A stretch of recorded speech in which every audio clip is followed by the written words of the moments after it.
आपका मैं बहुत बड़ा फैन है, आपका मैं बहुत बड़ा फैन है। अच्छा।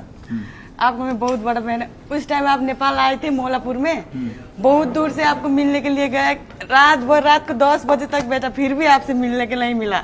हाँ तो टाइम नहीं रहा, एक्चुअली कंजेस्टेड रहता है ना जीवन में, हम लोग के बहुत सारे ऑप्शन होते हैं, कहाँ कहाँ मिलेगा, कितने लोग को अभी आपसे मिल रहा है, लग रहा है सपना है जैसा लग रहा है। तो आप दोहा के तरी रहते हैं। हाँ अभी आए ना तो लग रहा है आपसे सपना ही लग रहा है।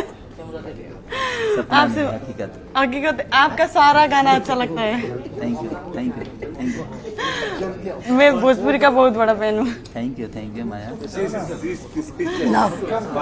आप भी कुछ बोलिए ना।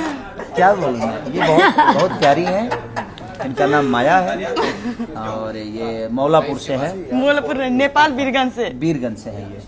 तो बस इनको आप प्यार और आशीर्वाद दीजिए। आप लोग का प्यार आशीर्वाद जिसको मिलता है वो बहुत बड़ा हो जाता है। तो आप